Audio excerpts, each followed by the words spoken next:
open a Sagicor Bank savings account from anywhere. Go online and open yours today. The time by Sagicor Bank is 7 o'clock.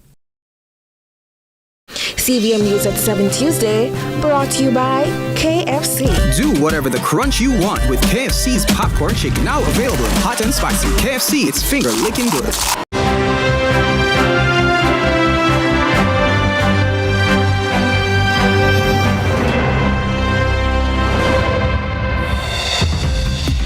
Tonight in CVM News at 7, Slickiana murder accused fatally shot in police confrontation. Medical consultants strike over unpaid retroactive salaries. And Export Academy launched to boost Jamaican trade. In the business report, Sagicor and JMEA sign healthcare MOU. While in sports, Mount Pleasant hold on for a point against Mobay.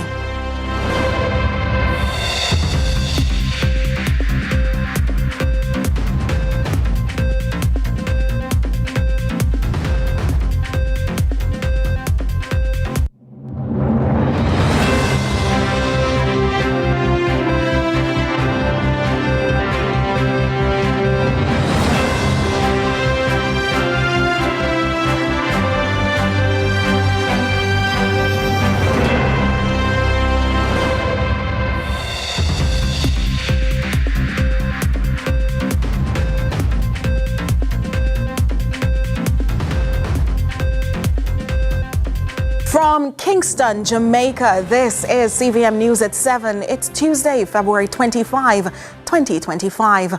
I'm Nika Lewis. Thanks so much for joining us. Rashane Patterson, the man charged with the 2022 murder of social media influencer Anika Slickiana Townsend, was fatally shot by police in Dundee Pen, Lucy on Tuesday, February 25. The Hanover police say Patterson, who was out on bail for multiple murder charges, fired at officers during an operation. Law enforcement returned fire, killing him. Patterson had a long history of violent crimes, including a machete attack on his girlfriend in 2013 and the brutal abduction, rape, and attempted murder of a woman in 2014. His criminal record gained national attention after Townsend's body was found in the sea in St. James. Investigations into the shooting are ongoing. The island's healthcare system is facing major disruptions this evening as medical consultants withdrew their services over unpaid retroactive salaries. The industrial action, which began Monday with sick-outs, has left hospitals and clinics struggling. Courtney Lewis has more. Well, Nika, talks at the Ministry of Labour and Social Security took place earlier today, but it remains unclear how long the strike will last. Healthcare leaders, however, are warning the absence of senior consultants who are key figures in patient management and diagnosis has plunged the sector into a state of crisis. Medical consultants across the island have withdrawn their services. The industrial action began on Monday with consultants calling in sick in response to unpaid retroactive salaries. An executive member of the Association of Government Medical Consultants, Dr. Merton Smith, explains the retroactive sums were due April 2022 to November 2024 as part of the compensation review. In requesting our payments, we're told initially that the ministry would pay us not in this financial year, but in the financial year 2025 to 2026 in a few different tranches. They'd spread it out over that year, which our members said, no, we're not having that. A counteroffer from the Ministry of Finance for the sums to be paid within the first quarter of the next financial year, April to June, was also rejected by the medical professionals. Dr. Renee Badreau, president of the Jamaica Medical Doctors Association, stood in solidarity with consultants, saying the health sector is now in crisis mode without their seniors. You want to think about how the Ministry of Finance and the Ministry of Health has allowed this to happen, how their actions have caused this level of instability in the health sector, how the patients are the ones that are being affected, how the patients are the ones that are experiencing the delays of their surgeries, the rescheduling, the cancelling of the clinics, how the morale of the healthcare workers have been dragged through the gullies. And if you have an unhappy and demoralized workforce, they can't serve their patients effectively. A meeting with the Ministry of Labour and Social Security was held earlier Tuesday. The demand for the payments to be made within the current financial year is imminent, and whether or not strike action will continue is unknown. The discussions around the table at the Ministry of Labour were not contentious. It was kind of amicable. It doesn't mean that we are seeing eye to eye, but certainly there are enough grounds in the discussion for us to take something back to our members to have a conversation. The impact of the strike is massive, as the consultant groups are often the managers, clinical specialists and technical diagnosticians of the health sector. Dr. Smith says one of the greatest challenges is healthcare financing. We work in the public sector with what is provided for us. Many of us would have trained elsewhere where we have acquired a tremendous amount of skills in different areas. But when we return, because of limitations in what we're provided with, we're not able to offer the Jamaican public the benefits of all the skills that we have acquired. Courtney Lewis for CVM News. Courtney is still standing by to assure us that there's been some communication from the ministers since. Right. So the Ministry of Health and Wellness has put out a press release, and they're advising Jamaican citizens that, hey, there are going to be some delays, but they're telling them to contact their primary health providers if there are any urgent needs. And of course, there have been some elective operations that have been put off, so they did put out that advisory today, and they're just encouraging people to be proactive about their health and as the authorities seek to rectify this issue. All right, thank you so much, Courtney. It's about grudge, and I'm not a yes man. That's according to principal of the St. James High School, Joseph Williams, who opened up in an exclusive interview with CVM News Tuesday. His response follows an intense clash Monday during a staff meeting involving the principal and the school's chairman. He clarifies the events while assuring the push to remove him before his retirement is futile. A scheduled staff meeting at the now reformed St. James High School Monday grew contentious after it's alleged the school's chairman arrived uninvited and insistent on being part of the meeting. Things came to a head when the principal says efforts to have him leave peacefully were met with resistance and rebellion. After a call to the police upon allegedly seeing the chairman's behavior as a firearm holder, he said the meeting eventually ground to a halt, but not without friction moments later, claiming the chairman approached him. Where I was sitting around the desk, was where I was leading from, and pointing in my face. Joseph Williams, let me tell you this. The days of bullying are over, whatever. So other staff members rushed up and were saying, what is this? What is this? So I was telling him to move out of my face. And so he continued, and along with a particular member of staff there with him. And then he was there carrying on with his antics. He's not moving and he's not disturbing the place. A spat that spilled over into the break period shortly after and caught by students and staff on camera. Some allegedly vented and protested, demanding the chairman be escorted off the compound or exit the post. However, claims that a firearm was drawn were shot down as false. The police, they had him in the guardhouse for a time until he eventually left and everything went back to normal. I will hear that some weapons being drawn yesterday. Can you confirm or deny that? No, I don't know of any weapon being drawn. But the angst between the two men is rooted in history, with allegations of political undertones and grudge. The fact is, it is a grudge. A grudge. Explain that to me. Yes, seriously. They are talking, yes, they're taking it into the to get political support. Well, I'm not a yes man. I'm not a yes man, so I'm not looking for political support. I stand to help students, help people, right? So is where the school has come from. Where the school has reached now, everybody wants the school.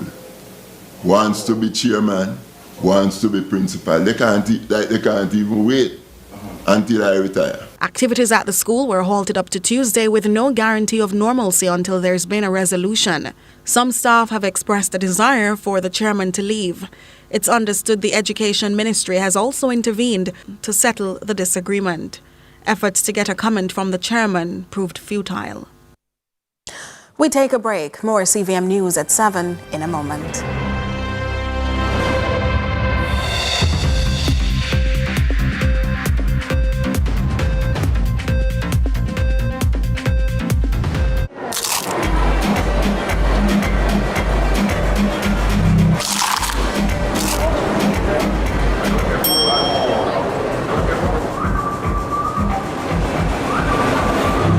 Whatever the crunch you want with KFC's popcorn chicken. Delicious, crispy, irresistible.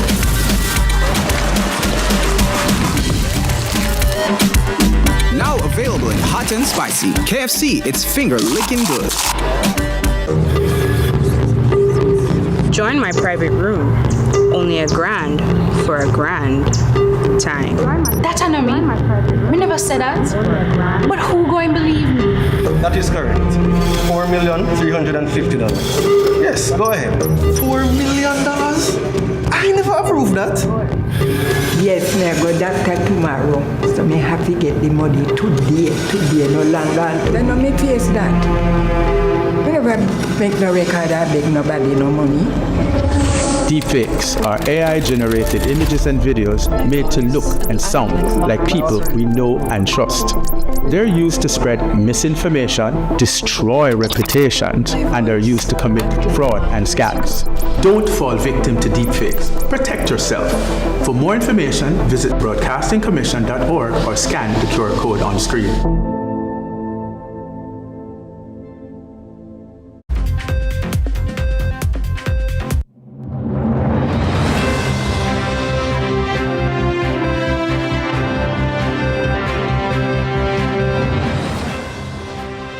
Welcome back to CVM News at 7.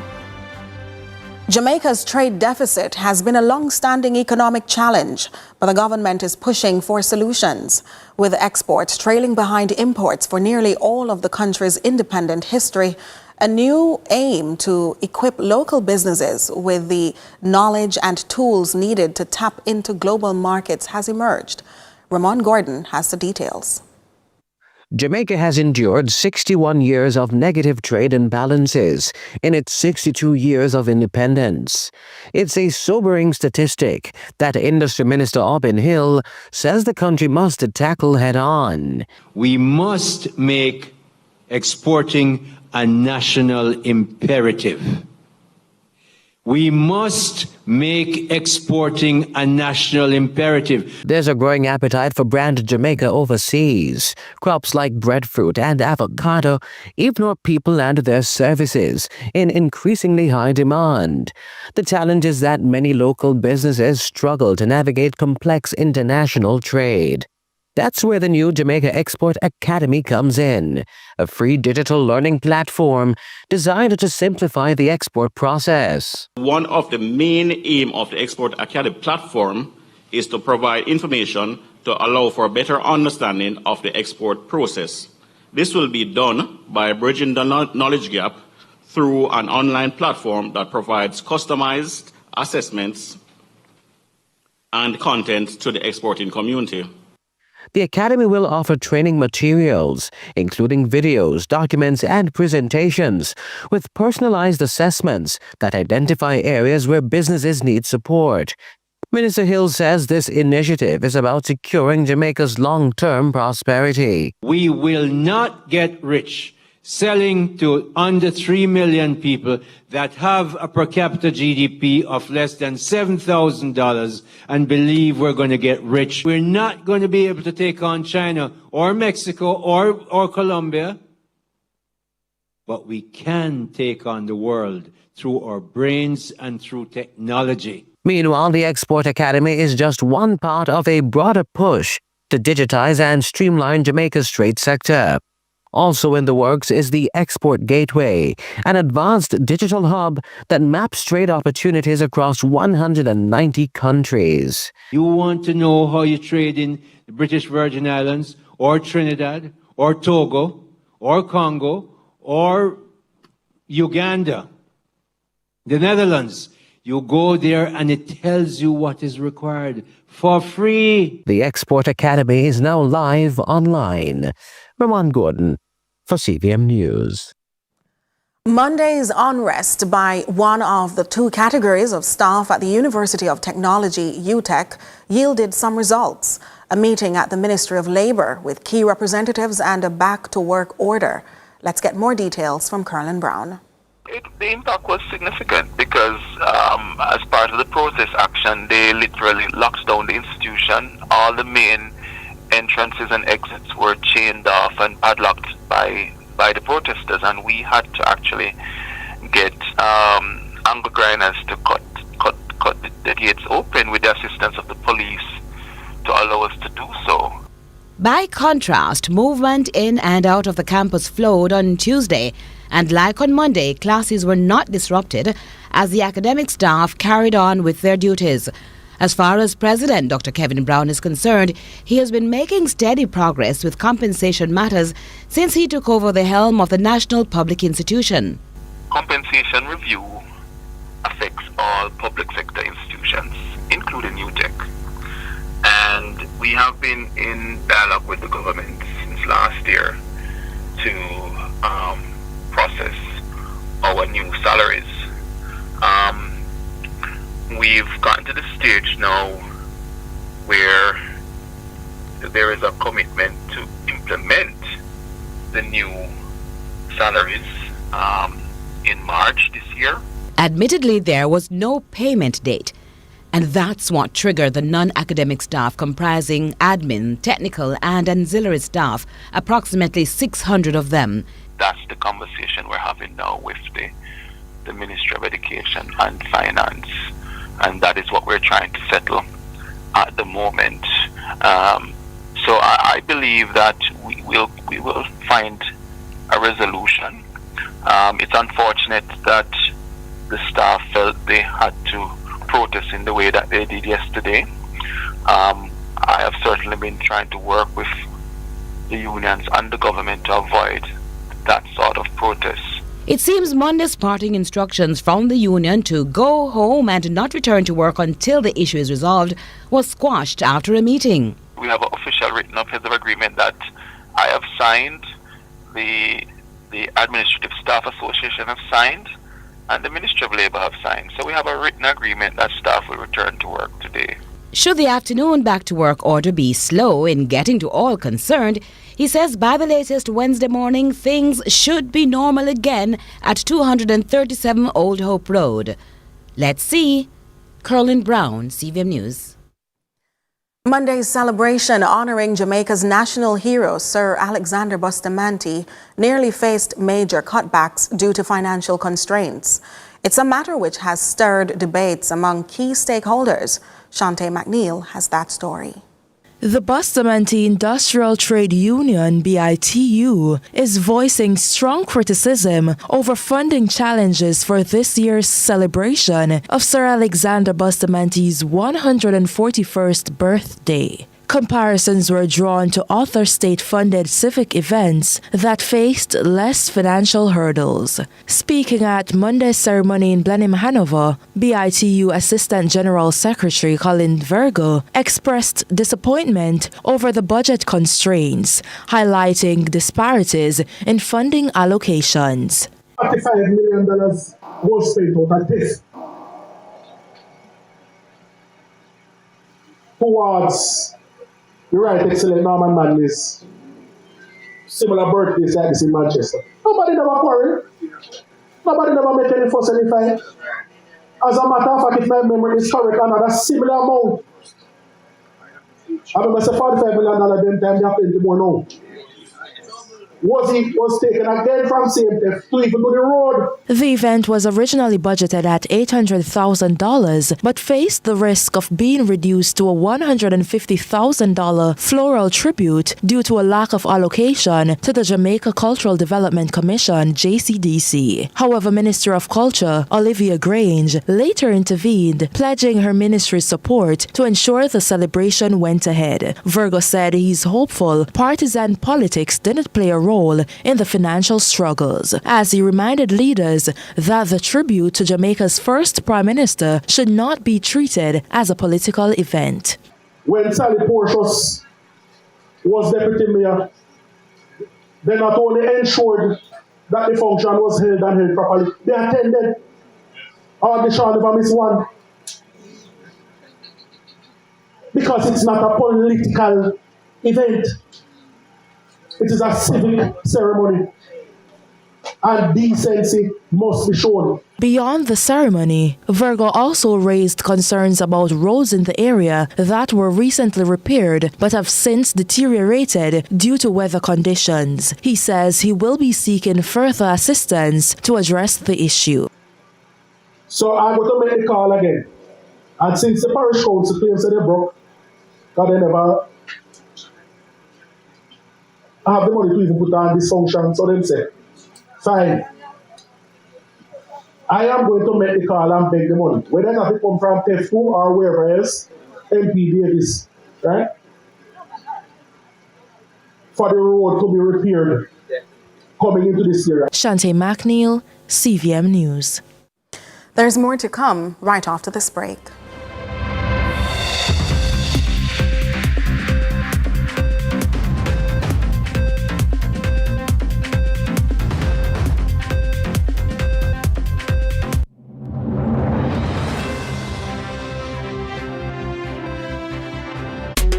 Do it for your best life.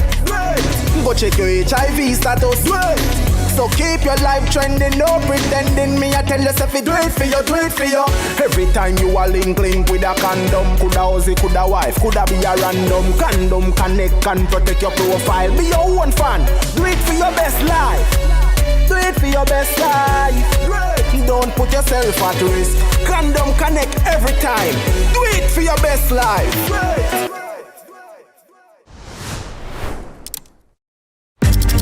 Thanks to my Prime Minister for this opportunity. For me to be a homeowner. I was living in a terrible condition for so many years. Thank you again. We just try to make life go on with the little that we have. It is the aspiration of the government. It is what the government tries to do every day to lift people out of poverty into a decent life. The new social housing program is a key component of the social safety net. As I've always said, this is probably one of the most fulfilling programs for me because you literally see the transformation of people's lives.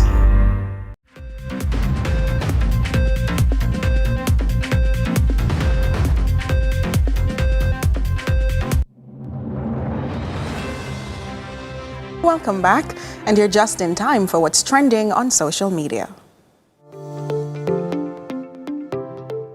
So, what's trending in our local social media spaces? Rashawn Patterson, a suspect in the 2022 murder of social media influencer Anika Slickiana Townsend, was fatally shot by police in Hanover today. Patterson, who was out on bail, was scheduled to appear in court on October 15. Here are some of your reactions. At I Am Kimberly Fisher writes, God never fails us, cause why was he out on bail? At Sophistique_Kiki says, Clean Up Jamaica is in full effect and I support the government. At Will Ryan Wilson comments, better you did stay in lockup. Now look there, all 3 points gone. At Ashacom adds, me no wish bad pon people, but me just want una see say God nah sleep. And that's what's trending online today. Continue to share your thoughts with us on X at CVM TV and CVM Television on Facebook. I'm Courtney Lewis.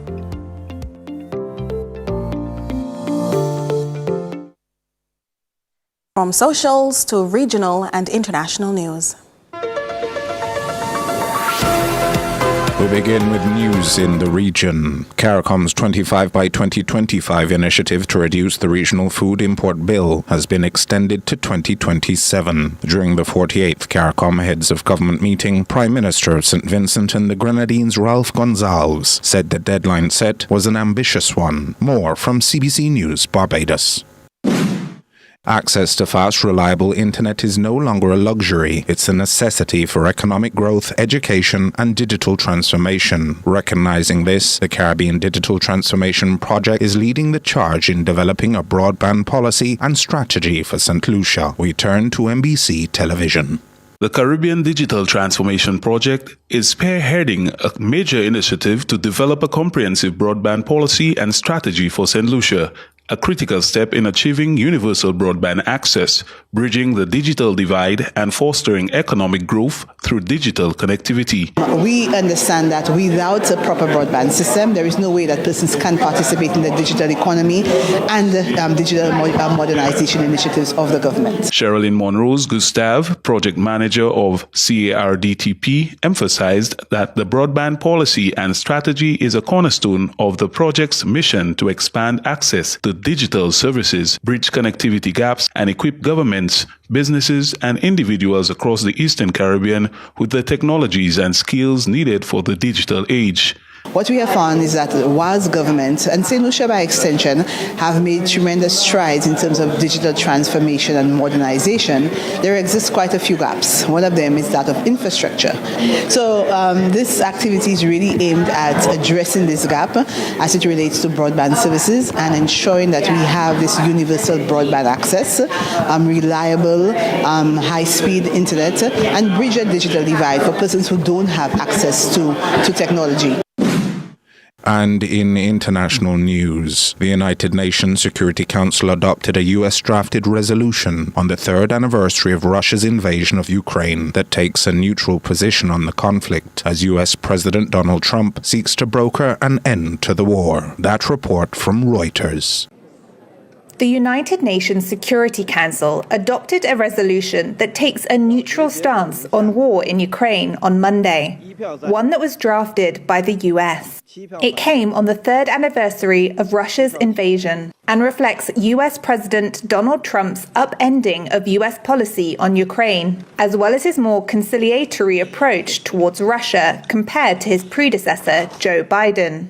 Until now, the 15-member UN Security Council had been deadlocked throughout the war and unable to take any action because Russia holds a veto. However, the UN General Assembly, with its wider membership of 193, has repeatedly supported Ukraine.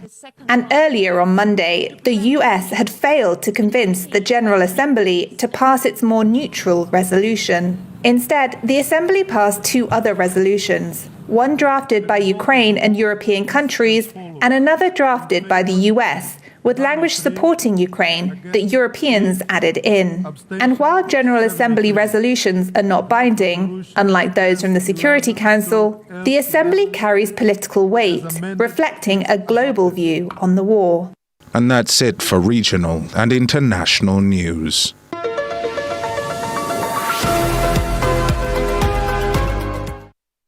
We take a break. Stay with us.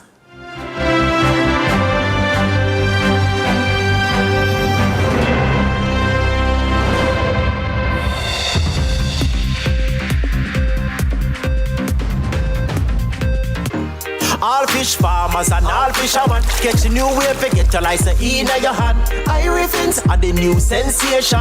Easy way to get your registration. My youth, come off of the phone. We need to finish with the fish then. Not forward, man. They started some license on the Irifins system. Applied 2 days ago. Then you really expect to get it already? The Irifins, just 3 to 5 days processing time for regular fish farmer license. How long waiting? Yeah, man. Irifins come to make life easy. A fish farmer, fish vendor, fisher, and fish worker need to register. As real fishermen have a license. Irifins, the new system for fishers and fish farmers. Register today for an easier way. Irifins is a joint project of the National Fisheries Authority and the Transformation Implementation Unit. Jamaica, it reach! Introducing the Mother's Rewards app. The same mother's food you love, now at your fingertips. Sign up easy and get a free patty. Earn points whenever you visit any select Mother's location and redeem those same points for discounts later on. Order your favorites for pickup or delivery. No long lines. Plus, win daily to win prizes and discounts. Yes, daily chances to win. No need for say none more. Download the Mother's Rewards app now. Mothers, loving every bite. Sports should be fun. Sports should be interesting. Sports should be entertaining. Sports should be riveting. This is CVM Sports. I'm Jordan Freight.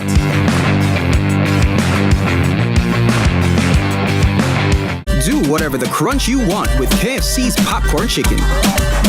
Now available in hot and spicy. KFC, it's finger licking good. The time by KFC is 7:30.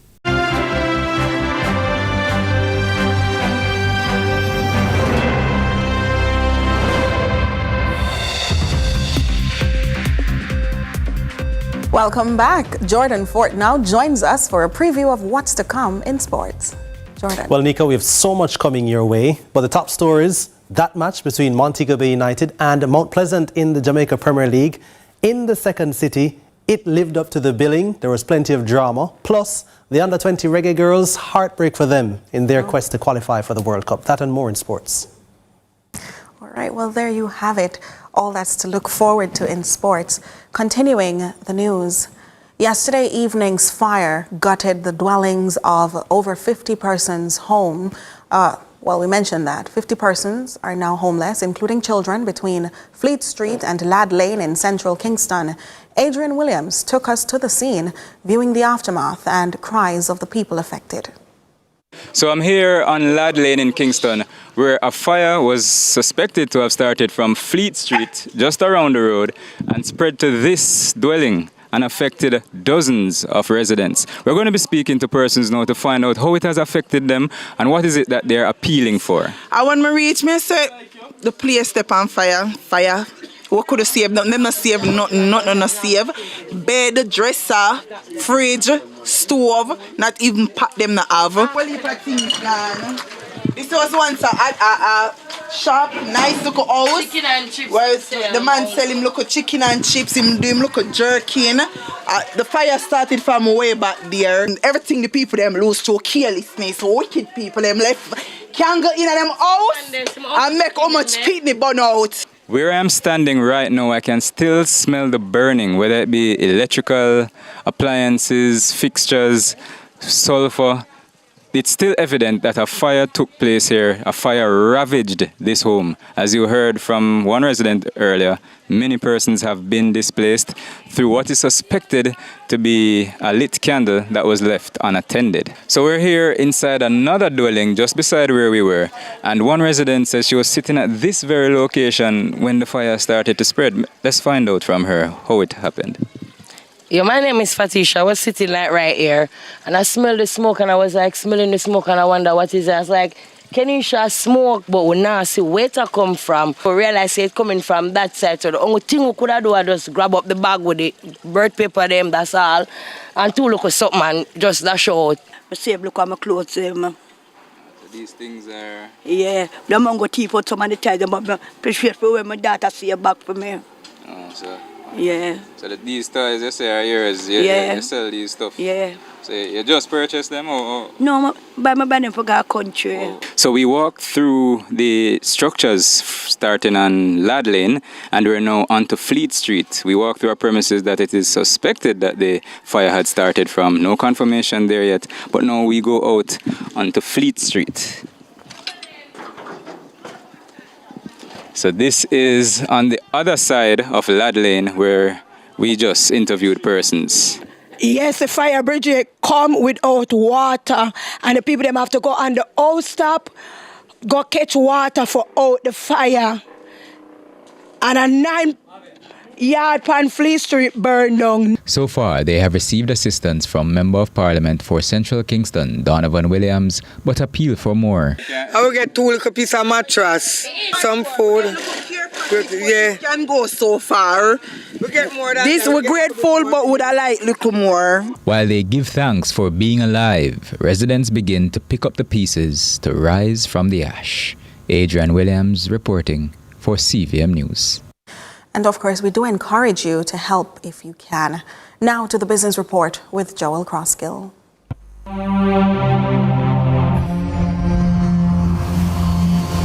Lots to share with you in the business report today, as it relates to the well-being of the manufacturing and exporters sector and the individuals who drive it, as the Jamaica Manufacturers and Exporters Association JMEA and Sagicor Group Jamaica Limited signed a memorandum of understanding for a group insurance scheme. Vice President of Insurance Services at Sagicor, Nicola Leo Riney, in her treatment of the welcoming remarks, ensured the significance of the signing was clear. So today we're not only just signing an agreement, we're really building a bridge that connects health, financial growth, and the strength of our local industries. We're taking another important step in ensuring that businesses not only thrive, but that the people behind them are protected and supported. It's more than just a health plan. It's a reflection of how both Sagicor and the JMEA are investing in the holistic growth and protection of businesses. Though it's a sentiment that Minister of Industry, Investment and Commerce Albin Hill says his ministry has been championing for some time, he did comment on the bold leadership involved in the signing given the relative scarcity of such arrangements. Rarely do we see a large private company, the Sagicor Group, and the national associations such as Jamaica Manufacturers and Exporters Association come together to champion the welfare of Jamaican workers in this way. This is a bold move and reflects the kind of forward thinking the ordinary Jamaican employee-focused partnership the Andrew Holness administration wholeheartedly supports. This initiative ensures that Jamaican employees no longer have to choose between safeguarding their health and supporting their families. A healthier workforce means stronger businesses, and stronger businesses build a more resilient Jamaica.